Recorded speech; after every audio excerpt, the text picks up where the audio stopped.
Hello दोस्तों, आप सभी का स्वागत है target with Ajay sir class में। मैं गौरव कुशवाहा आज आपके लिए 7 और 8 नवंबर 2020 के मोस्ट इम्पोर्टेंट करंट अफेयर के क्वेश्चंस इस वीडियो में लेकर आया हूं, जो आपके एग्जाम के लिए इम्पोर्टेंट रह सकते हैं। आप सभी दोस्तों से रिक्वेस्ट है कि यदि आपने हमारे channel target with Ajay sir को सब्सक्राइब नहीं किया है तो प्लीज़ सब्सक्राइब करें और बेल आइकन प्रेस करें ताकि वीडियो का नोटिफिकेशन डेली आपको मिल सके। और वीडियो के अंत तक हमेशा बने रहें। वीडियो के अंत में हमें क्वेश्चन पूछते हैं, उसका आंसर आप कमेंट बॉक्स में जरूर दें। तो चलते हैं आज के फर्स्ट क्वेश्चन की तरफ। आज का फर्स्ट क्वेश्चन होगा, किसने virtual global investor round table को संबोधित किया है? तो इसका राइट आंसर हो जाएगा ऑप्शन बी, नरेंद्र मोदी जी ने virtual global investor round table को हाल ही में संबोधित किया है। ठीक है, आइए देखते हैं इसके इंपॉर्टेंट पॉइंट्स। प्रधानमंत्री Narendra Modi virtual global investor round table को संबोधित किया है। ठीक है, यानी कि VGIR virtual global investor round table को संबोधित किया है। इस बैठक को वित्त मंत्रालय और national investor and infrastructure fund द्वारा आयोजित किया जा रहा है। इसमें भारत के अलावा America, Europe, Canada, Korea, Japan, middle east, Australia और सिंगापुर के वैश्विक संस्थागत निवेशक शामिल रहे हैं। ठीक है, चलते हैं नेक्स्ट क्वेश्चन की तरफ। सेकंड क्वेश्चन होगा, भारत और किस देश के बीच स्वास्थ्य एवं दवा के क्षेत्र में समझौते ज्ञापन को कैबिनेट ने मंजूरी दी है? तो इसका राइट आंसर हो जाएगा ऑप्शन सी, इजराइल और भारत देश के बीच स्वास्थ्य एवं दवा के क्षेत्र में समझौतों के ज्ञापन पे हस्ताक्षर कैबिनेट ने मंजूरी दे दी है। ठीक है, आइए देख लेते हैं इसके इंपॉर्टेंट पॉइंट्स। प्रधानमंत्री नरेंद्र मोदी की अध्यक्षता में केंद्रीय मंत्रिमंडल के भारत और इजराइल के बीच स्वास्थ्य एवं दवा के क्षेत्र में सहयोग करने के बारे में समझौता ज्ञापन यानी कि AMU पर हस्ताक्षर को मंजूरी दी गई है। इस AMU में निम्न को शामिल किया गया है। ठीक है, डॉक्टरों और अन्य पेशेवरों का आदान प्रदान और प्रशिक्षण, स्वास्थ्य देखभाल सुविधाओं की स्थापना में सहायता करना। ठीक है, और चिकित्सा उपकरण, फार्मास्यूटिकल्स और सौंदर्य प्रशासनों से संबंधित सूचनाओं का आदान प्रदान। ठीक है, चलते हैं नेक्स्ट क्वेश्चन की तरफ। थर्ड क्वेश्चन होगा आज का, विश्व वन्यजीव कोष के सर्वेक्षण अनुसार 2050 तक पानी की कमी से जूझने वाले भारत के 30 शहरों में से सबसे ऊपर कौन सा शहर है? तो इसका राइट आंसर हो जाएगा ऑप्शन डी, जयपुर, जो कि विश्व वन्यजीव कोष के सर्वेक्षण के अनुसार 2050 तक पानी की कमी से जूझने वाला 30 शहरों में शीर्ष स्थान पे रहा है। ठीक है, आइए देख लेते हैं इंपॉर्टेंट पॉइंट। विश्व वन्यजीव कोष द्वारा एक सर्वेक्षण किया गया जिसमें यह पता चला कि भारत में स्थित 30 शहरों में 2050 तक पानी की तीव्र जोखिम का सामना करना पड़ सकता है। ठीक है, इन शहरों में जयपुर सूची में सबसे ऊपर है। इसके बाद इंदौर, ठाणे, मुंबई, कोलकाता और दिल्ली स्थान पर है। ठीक है, दिल्ली का स्थान है। इस रिपोर्ट के अनुसार शहरों को पानी के जोखिम से बचाने के लिए आर्द्र भूमि को बहाल करना महत्वपूर्ण है। ठीक है, चलते हैं नेक्स्ट क्वेश्चन की तरफ। फोर्थ नंबर क्वेश्चन होगा, हाल ही में NPCI ने किस कंपनी को पेमेंट सर्विस शुरू करने की अनुमति दी है? तो इसका राइट आंसर हो जाएगा ऑप्शन बी, व्हाट्सएप को NPCI ने पेमेंट सर्विस शुरू करने को अनुमति दी है। ठीक है, आइए देख लेते हैं important points. National payment corporation of India यानी कि NPCI ने भारत में व्हाट्सएप को UPI बेस्ड सिस्टम लॉन्च करने को इजाज़त दे दी है। ठीक है, व्हाट्सएप ने इसी साल जून में पेमेंट सर्विस शुरू कर दी थी। अब जल्द ही व्हाट्सएप पर पेमेंट का ऑप्शन आ जाएगा। ठीक है, चलते हैं नेक्स्ट क्वेश्चन की तरफ। फिफ्थ नंबर क्वेश्चन होगा, केंद्रीय मंत्री प्रहलाद सिंह पटेल ने प्रसाद योजना के तहत किस राज्य को गुरुवायूर में पर्यटक सुविधा केंद्र का उद्घाटन किया है? तो इसका राइट आंसर हो जाएगा ऑप्शन सी, केरल, राज्य में केंद्रीय मंत्री प्रहलाद सिंह पटेल ने प्रसाद योजना के तहत गुरुवायूर में पर्यटक सुविधा केंद्र का उद्घाटन हाल ही में किया है। ठीक है, आइए देख लेते हैं इसके इम्पोर्टेंट पॉइंट्स। केंद्रीय पर्यटक मंत्री प्रहलाद सिंह पटेल ने प्रसाद योजना के तहत केरल के गुरुवायूर में पर्यटन सुविधा के केंद्र का उद्घाटन किया है। इस योजना को पर्यटन मंत्रालय द्वारा 2014-15 में चिन्हित तीर्थ तथा धरोहर स्थलों के रूप में एकीकृत विकास के लिए शुरुआत की गई थी।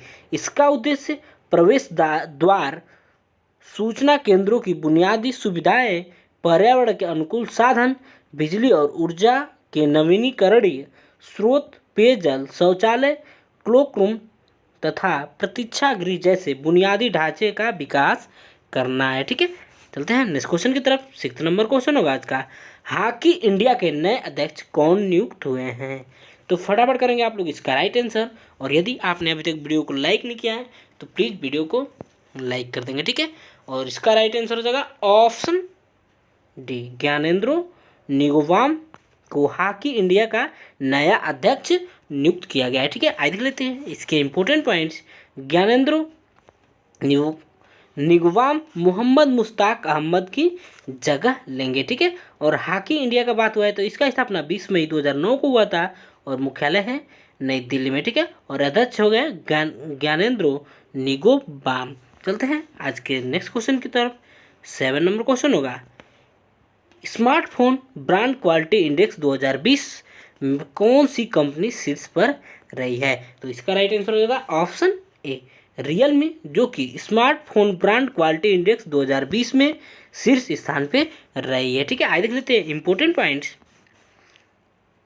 किस ब्रांड का फ़ोन कितना अच्छा और मजबूत होता है, इसके आधार पर यह रैंकिंग दी जाती है। ठीक है, तो आइए जानते हैं टॉप 3 के बारे में।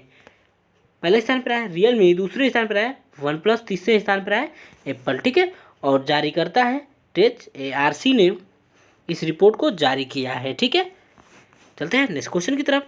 8 नंबर क्वेश्चन होगा आज का, प्रोडक्ट क्वालिटी इंडेक्स 2020 में कौन सी कंपनी शीर्ष स्थान पे रही है? तो इसका राइट आंसर हो जाएगा ऑप्शन ए, एप्पल, जो कि प्रोडक्ट क्वालिटी इंडेक्स 2020 में प्रथम स्थान पे रही है। तो आइए देख लेते हैं इंपोर्टेंट पॉइंट्स।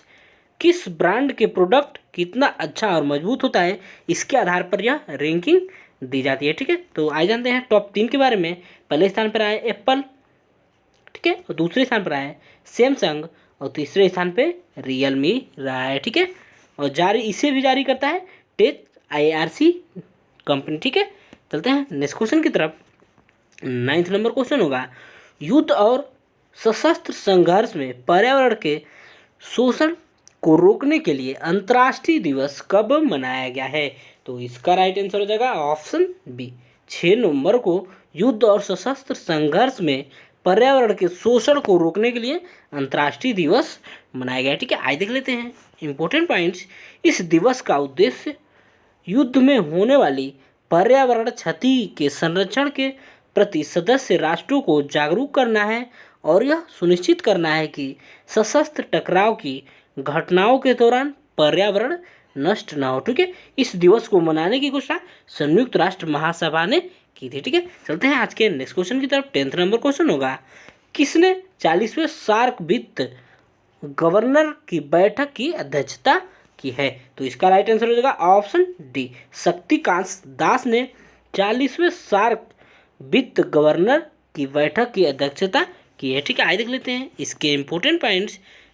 इस बैठक में कोरोना वायरस के बाद आई आर्थिक मंदी के कारण देश में आर्थिक स्थिति में सुधार करने के बारे में चर्चा की गई है। ठीक है, और शक्तिकांत दास जो कि वर्तमान में RBI के गवर्नर है। ठीक है, चलते हैं नेक्स्ट क्वेश्चन की तरफ। 11 नंबर क्वेश्चन होगा, किसे general of the Nepal army के मानद पद से सम्मानित किया गया है?